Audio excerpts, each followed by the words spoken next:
চৰকাৰী চাকৰি ত্যাগ কৰি খেতিতেই সপোন ৰচা চাবুৱাৰ এজন লোক। চাবুৱাৰ ডংগৰ চুকৰ হেমন্ত গগৈৰ পদক্ষেপ। প্ৰায় 2006 চনৰ পৰাই কৃষি কৰ্মৰ লগত জড়িত কৃষকজন।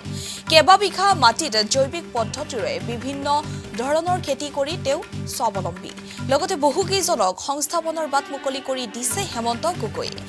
2010 চনত অসম চৰকাৰৰ গৃহৰক্ষীত জোৱান হিচাপে নিযুক্তি লাভ কৰিছিল যদিও নিজকে ভাৰতীয় সেনাত জোৱানত যোগদান কৰিবলৈ প্ৰস্তুতি চলাইছিল। সেই সপোন পূৰ্ণ হোৱাত পৰৱৰ্তী সময়ত গৃহৰক্ষী জোৱানৰ চাকৰি ত্যাগ কৰে। পাছলৈ তেওঁ কৃষি কৰ্মত অধিকভাৱে জড়িত হৈ পৰে। এতিয়া আন 10 গৰাকীৰ বাবে আদৰ্শ হৈ পৰিছে হেমন্ত গগৈ। আৰু এই সন্দৰ্ভত চাবুৱাৰ পৰা নিজুল গোহাঁইৰ এক প্ৰতিবেদন আছে। জৱান জয় কিষাণ আদৰ্শৰে অনুপ্ৰাণিত হোৱা এগৰাকী কৃষকৰ এখন বগৰীবাৰীত মই মুহূৰ্তত উপস্থিত আছোঁ। অসম গৃহৰক্ষী বাহিনীৰ চৰকাৰী চাকৰি তেওঁ পদত্যাগ কৰি কৃষি কৰ্মত নিজকে নিয়োজিত হৈ স্বাৱলম্বিত হোৱাৰ এজন কৃষক মোৰ লগত এই মুহূৰ্তত উপস্থিত আছে। মই প্ৰথমে সামগ্ৰিক পৰিৱেশটো মই কেমেৰা সহযোগী মই দেখুৱাব অনুৰোধ জনাইছোঁ।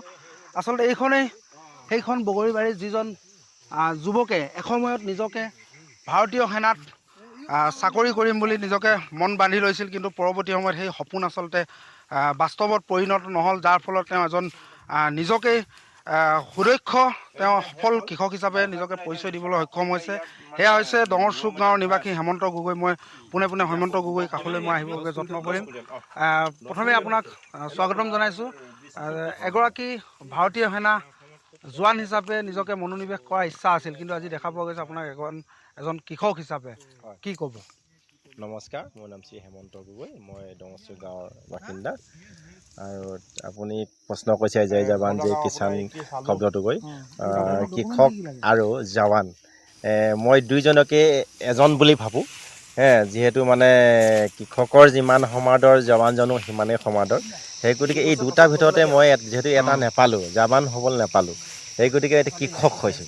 সেই গতিকে কৃষক হৈ মই এতিয়া নিজেই নিজৰ স্বাৱলম্বী হোৱাৰ লগতে আনৰ পেটৰ এমুঠি আহাৰো প্ৰস্তুত কৰি দিবলৈ মই সক্ষম হৈছোঁ।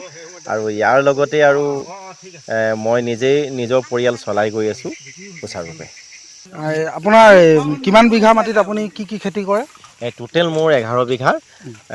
বাকী মোৰ এতিয়া বগৰী এতিয়া আপোনাৰ 2 বিঘাৰ ওচৰ হৈছেগৈ। আৰু এই বছৰ আৰু 2 বিঘা লগাম এতিয়া 2026 ফেব্ৰুৱাৰী মাহত আৰম্ভ কৰিম।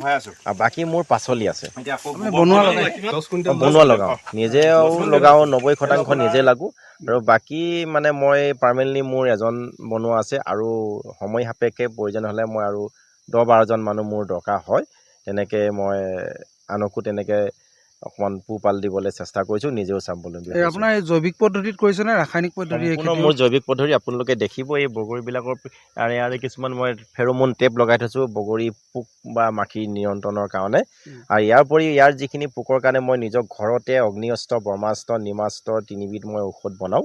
তেনেকৈ মই ব্যৱহাৰ কৰোঁ। এইবিলাক সম্পূৰ্ণ অৰ্গেনিক। আপুনি এই কৃষি কাৰ্যৰ যোগেদি নিজকে স্বাৱলম্বিত হ'ব পাৰিছে?